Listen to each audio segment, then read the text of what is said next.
to do it, we have to ask the retailers to say, you cannot enter this establishment. You must leave this establishment because you're putting the whole community at risk. And I think it's important that the public understands that and our business community understands that. Most people do. Most people are following with the guidance. I mean, nobody really likes to wear a mask if they can avoid it, but I'd rather wear a mask than be intubated. Simple as that. And I hope most people think about that. It's easier, it's much less inconvenient to wear a mask than it is to be intubated and potentially die from COVID-19. WBEN, Tim Winger. Are you on, Tim? If not, we'll go on to B News, Ethan Powers. Hey, Mark, thanks for taking questions, and apologies for beating a dead horse here a bit, but even with the governor's changing the parameters related to the state's microcluster strategy and placing more emphasis on a region's hospitalizations and their future capacity as opposed to the positivity rate, I think it's safe to say, especially looking at the numbers you just unveiled, that if any region should be in a red zone, it's us here in Western New York. I know it's not something the county wants to do, but have there been any recent conversations at all with the governor about where we stand with a potential red zone? I guess the answer is yes. There have been recent conversations not only with the governor, but with the governor's staff, the lieutenant governor.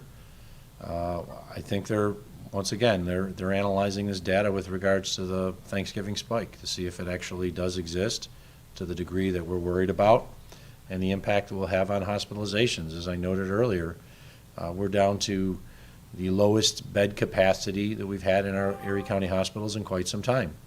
78% of the beds in the hospitals are occupied. So we're very worried that we will get to a point where we can't handle it, and that's why there's other conversations that are going on between New York State with regards to having supplemental locations to put individuals who require hospitalization, or for that matter, a subacute care facility that could be opened for individuals who may be COVID-19 positive but do not require a higher level of care that you would find in a hospital setting. There's lots of conversations that are going on in addition to whether or not we'll go to a red. In the end, the decision as to whether or not to go to red is in New York State's hands. They make that determination. We provide them the data, we have conversations, and those conversations have been occurring with regards to the data and where we think we are and where we're projected to go. I would assume there's no specific threshold in regard to a specific percentage of hospital capacity in which you make that determination. There is no bright line rule. I mean, I think there was for a while people thought, well, if you hit this particular parameter, you would automatically go red, and as the governor noted, that is not the case. They're looking at multiple factors, and but there's no okay, we've triggered it by hitting this threshold. We are very worried, though, when we continue to see the hospitalizations grow and the bed count decrease. That's going to be a key factor. This is the first time in quite some time we've been near 20% available beds, occupancy, so to speak, in our hospitals. So it is very concerning when we see that. Going back up to the top. You're welcome. Channel 2, any other questions, Ron? Yeah, Mark, on the vaccine, I think back on Wednesday, you had said, number one, you'd like to see a vaccine czar, things of that nature. Are you hearing anything more definitive on the state strategy or the formula for distributing? I think it's 170,000 doses. Do you know yet how many could be heading our way, how they would be distributed, what would be the policy? And just basically, also, you're going to be on the call with the president-elect. Is that something you're going to be discussing at the national level as well, trying to find out more about what's going to happen here in Western New York? A lot of yeses to those questions. Yes, there have been additional discussions with regards to the vaccine distribution, though it is still too premature to say here's the individuals who would receive it, but there have been additional discussions and information going back between New York State and Erie County. Erie County is actually finalizing its own internal vaccine distribution plan. We've got a number of sites that have been identified as being locations for distribution of the vaccine from the county above and beyond what you may otherwise be able to get through like a pharmacy. So those conversations are ongoing. I don't have anything definitive at this time to announce with regards to here are the individuals who had received the first shot. And I want to remind everybody, the Pfizer shot and the Moderna shot, I believe, are both 2 doses. So even if somebody received a shot, let's say the 3rd week of December, they're not immune. They need a second shot, which is usually 30 to 40 days after the first one. So there's a lot of logistics that goes on because we have to keep track of everybody who received the first shot. If they get the shot that's the Pfizer shot for the first one, they cannot then get the Moderna shot. They have to get the Pfizer second dosage. So there's a lot of things that are going into it. We'll have much more information probably in the next couple of weeks to talk about that. And in regards to the discussion I'll be having later today with other county leaders and President-elect Biden, yes, we will be talking about the vaccine, I've been told, but I want to remind everybody there's only one president of the United States. President Trump is the president of the United States for now. President-elect Biden takes office on January 20th. He'll be discussing the goals of the Biden administration and the plans, but those plans, of course, do not take effect until January 20th. So any discussions we have are those that really are related to the administration coming in on January 20th. And hopefully, and we probably will have some vaccine dispersed to this region before the Biden presidency begins in January. Channel 4. Hi, Mark. It's Dave. David, go ahead. Hello, Mark. Yeah, I can hear you. Go ahead. Yep, go ahead. Great. 2 questions, kind of separate topics, if you will, please. We've been getting some calls from folks who have applied to some of the small business loans. And some of those folks even applied back in October when you were making pleas to the community to say, hey, this money is available, please apply, and we'll hopefully get that out distributed equitably. Obviously, there was a tendency from your guys' administration to use these for minority-owned and small businesses, but some of these folks are those people, and they're complaining about having difficulty. So I was wondering if you could talk about the parameters around the choices that were made for distributing those grants, and then the advice on what people should do should additional money be available. And then separately, kind of piggybacking on what Mackie was saying, I'm curious about, the governor and you and Dr. Burstein have talked about the importance of data in all of this and tracking how this virus is spreading. Doesn't it make it difficult when you have a dump like that of 58 people who are dying, and you're finding that out in effectively one day? Doesn't that make it difficult to track this virus and to track how it spreads and how people are reacting and so on and so forth, given the importance of data? Well, I'll start with the second portion, the second part. The tracking that we really like to witness is the actual catching of the virus. I'll let Dr. Burstein add more.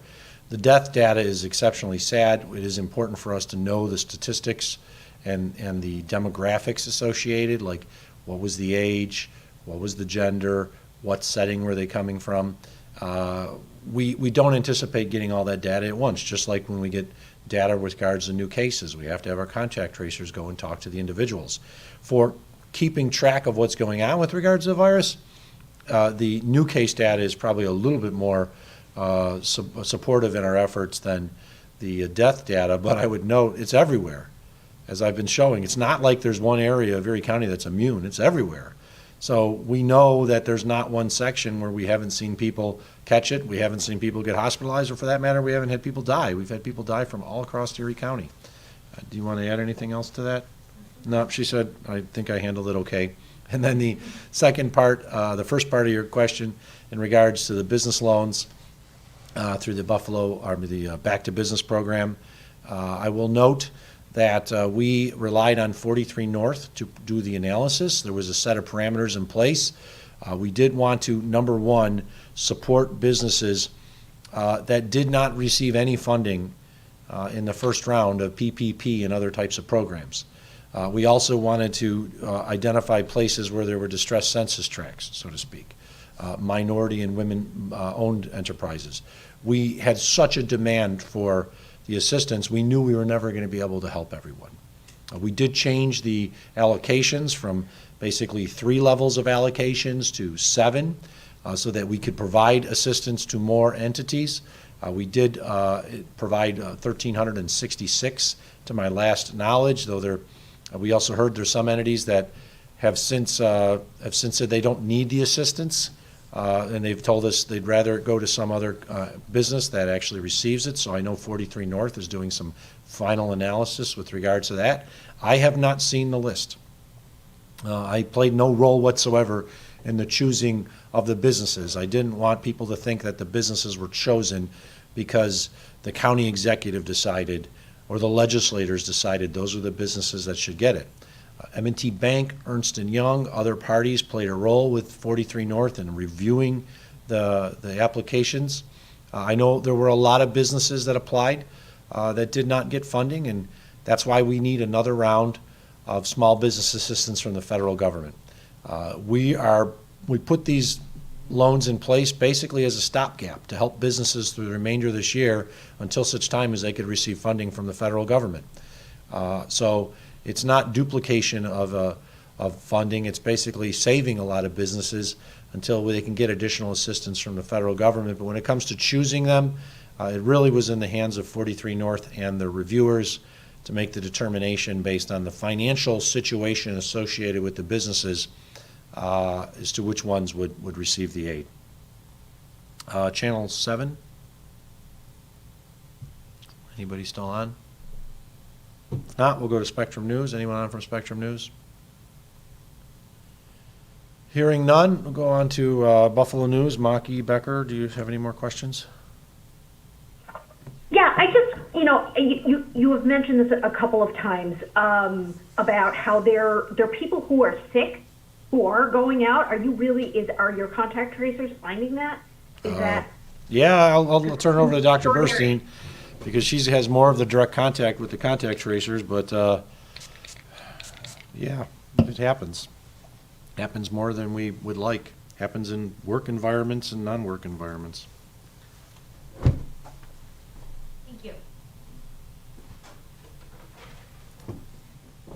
Thanks, Maki. So again, the whole point of case investigation and contact notification is to identify people that could have been unknowingly exposed to a case of COVID-19 and could be infected. So we ask all the newly diagnosed people, the new cases, where they were and who they could have been in contact with during their infectious period. So the infection period starts either 2 days before the onset of illness and then during illness until they went into isolation, or 2 days before they had the specimen collected for the test if they were asymptomatic. And unfortunately, what we're finding is that among symptomatic people, and there are a lot of symptomatic people, they not only were going places 2 days before they started having symptoms, after they were having symptoms, they were going out to work or to parties or volunteering or anything. I mean, I'm shocked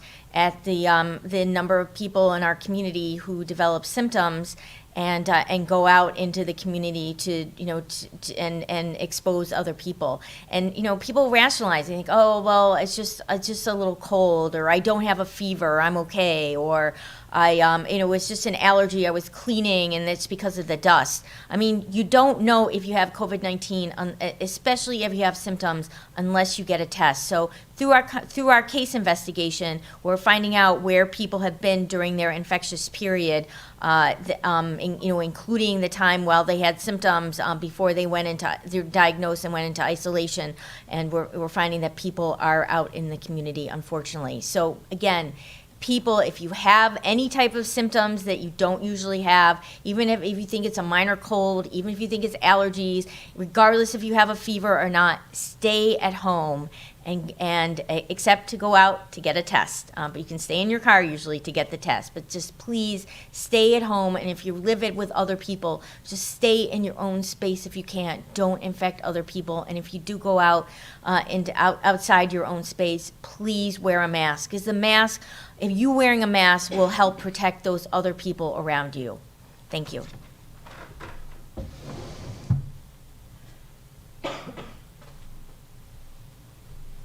Thank you. And just to show the cases that are increasing across the country, I just got notification that the University of Buffalo's football game against Ohio has been canceled for this weekend, just canceled, not postponed, due to increased COVID positive cases with the Ohio University football team. So I know our friends at the University of Buffalo, Coach Leipold and Athletic Director Allnett, would have rather played the game, but I know they also want to protect their student athletes, so I'd rather at least see the game canceled than having played with possible exposure to COVID-19. It's bad everywhere, folks, and there's another example of it. WBFO, Michael Mroziak, any more questions? Yes, Mark, one more. The current administration, the Trump administration and the Cuomo administration, they've of course been at odds. And Governor Cuomo wanted an independent review of the vaccine, stating that he just does not trust the politicizing of the vaccine by the Trump administration. That being said, as you move forward with the Biden transition, have there been conversations about trying to build a public trust in the vaccine? Are there any awareness campaigns that are in the works that are at least being talked about to build that trust in the vaccine once it's ready? Those conversations are ongoing. I know the Biden administration is working on that because while the initial vaccines will be coming out at the end of the Trump administration, the vast majority of the vaccinations will occur during the Biden administration. We've had internal conversations about that here. I do intend on taking the vaccine when it becomes available to me. I don't think I'll be getting it in the first round because it's going to be going to those on the front line for the healthcare battle. But I think it's important that we all understand we have to listen to the doctors and the scientists on this one. And there appears to be very good success with almost no side effects whatsoever to the vaccines that have been described to this point. So it is very important because I have to remind everybody, if only 30% of Americans took the vaccines, we're still going to be dealing with COVID-19 for the next year or so.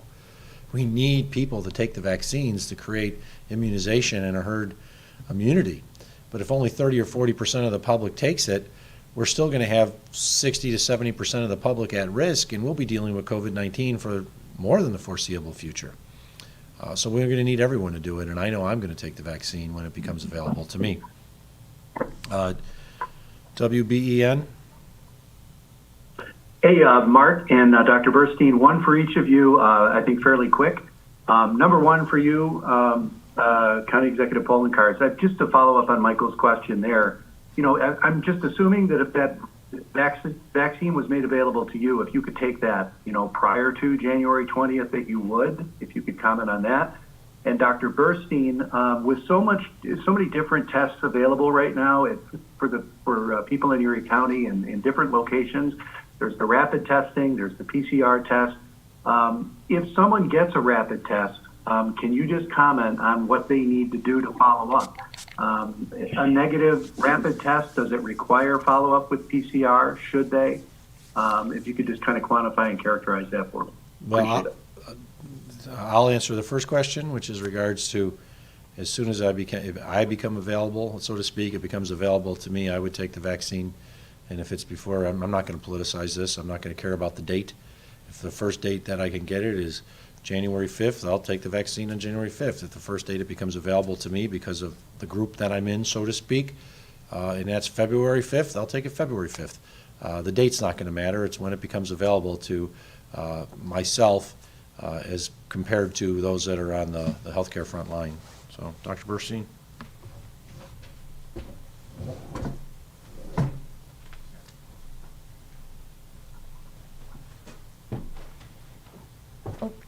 Thanks. I also just want to add a little bit about the vaccines. I mean, these vaccines are being highly scrutinized with multiple independent scientific and physician advisory panels, and also the clinical trials of the vaccines that are up for review by the FDA now are they are really robust studies. They're solid studies. They had between 30 and 60,000 subjects enrolled, and those that's what the standard is. That's how many there were 30,000 people enrolled for the Shingrix vaccine studies. There were I think about 30 to 60,000 people enrolled for the HPV vaccine studies. So, and those vaccines are approved. So these are solid studies, and we know from these studies, from the data that are being scrutinized by multiple independent scientific and physician advisory boards, that so far it looks like the data show that they are effective and that they are safe. And we are being aggressive about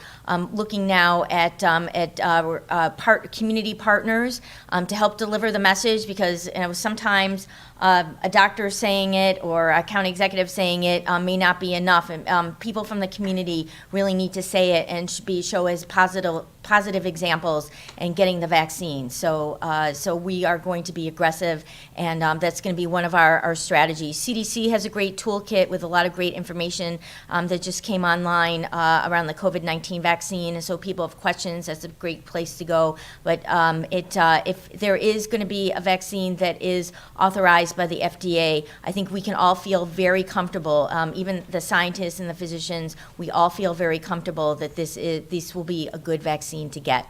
And I'm sorry, what was the question for me? The question was regarding the rapid testing. Right. Oh, versus the different PCR testing. test. So right. So that's Yeah. So that is a little bit of a confusing situation. I agree. So most of the many of the laboratory-based tests that you have to go and get your nose swabbed and you get your results a few days later. Those are molecular diagnostic tests or polymerase chain reaction tests, and those are the most sensitive tests that we have available. They have a very high performance, very sensitive, very specific.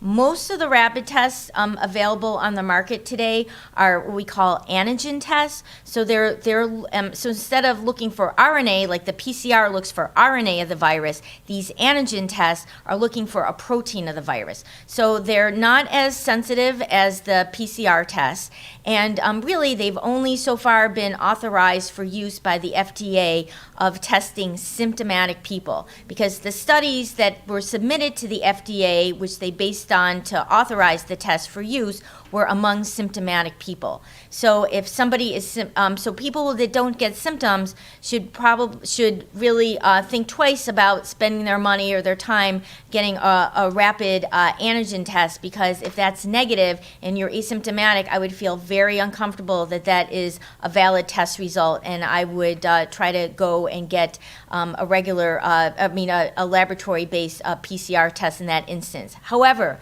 everybody's different. Every circumstance is different. So, I'm giving global recommendations. However, people really need to talk to their healthcare provider, their primary care provider. If they're going to an urgent care center, talking to the urgent care center, or if they're in a pharmacy, talking to the pharmacist, and get specific advice for their situation. Again, it's important to know that these tests have different performances, and they should be done so people who are symptomatic can get a rapid test, and people who are asymptomatic really should think twice about it. But again, talk to your healthcare provider.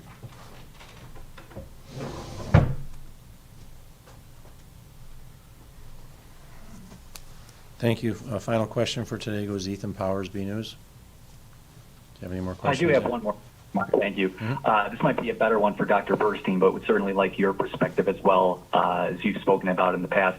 So with the advent of the Department of Health offering use of its LSL license to school districts, I was wondering if you could speak to the department's sort of change in mentality, if you will. Officials had said for many weeks that the county was hesitant to let school districts use that license because it would be difficult to oversee individual school testing strategies. Did you have conversations with school superintendents that changed your opinion, or how did that decision come about? Well, there's two licenses that we have. We have the LSL for our lab, which is the CDC-approved lab, which has a separate license from the CDC. And then we have the LSL for what is an ambulance service that Erie County has just recently formed. The local service license that is being provided to the schools is the ambulance service local service license. So it will not have any potential detrimental effect to our CDC-approved lab, which was a big issue. We also as part of this, required the school districts to provide the mechanisms for testing and putting the information into the system, and the chief medical officer for the school district would be the prescribing doctor for the actual tests that are performed. So we had conversations with school districts, but we didn't really change our idea from the original license, which was in relation to our CDC lab. This is a license associated with a new ambulance service delivery service that we have, that we really don't even have an ambulance for, but we were approved by New York State to create one, and we decided to use that license when it became available. So it's not the same. It's a different license, and the license that we're using with the school districts does not jeopardize or put at risk our CDC license. And to let you know, another thing, New York State has a CDC lab, the Wadsworth lab. They are not allowing local school districts to use that lab under their license. So there's some real different parameters than most of the other counties, because there's only 3 entities in New York State that have this type of CDC license: Erie County, New York State, and New York City. And in New York City, they're not doing it because of the CDC possible loss of licensure. So it's a little different. It is a different license than the one that was originally discussed, and because we were able to get the second license, we did allow that one to be utilized by the schools, but the schools are doing most of the work. With that, I think we have gone through the questions for today. I do want to thank everyone, especially for a little different time. As you said, I'll be on a conference video call with some of my fellow members from the National Association of Counties, county executives, county commissioners, as we have a dialogue with President-elect Biden and Vice President-elect Harris. We'll be talking a lot about the COVID-19 issues. I'll have more to report on that after the dialogue, of course. I'm very hopeful that this will be a positive dialogue with regards to the assistance that will be provided to local governments from the federal government. I assume it will be, based on the prior statements from the President-elect's administration. But I just want to thank everyone for the hard work that they've been putting in, especially our healthcare heroes on the front lines. They're seeing increased cases of COVID-19 coming into their hospitals, with more serious cases, unfortunately, coming in. I really thank them for their tremendous work, and that goes also for healthcare heroes in the Erie County Department of Health, who've worked exceptionally hard for months now. Burnout is a real thing, folks. There are people in the healthcare field who are burned out. Just think about it. You may be over the pandemic, but the pandemic's not over. And for the folks who have to respond to the pandemic, they know it's not over. And we need to do everything possible to keep those numbers down. So on behalf of myself, Dr. Burstein, and Karen Gambino, who we thank her once again for all her great efforts in providing American Sign Language to our friends in the hearing disabled community. I hope you have a very, very good weekend. Hopefully it's a weekend only with immediate family, so that we can continue to slow down the spread of the coronavirus in our region. And most importantly, be safe and well, everyone. Take care.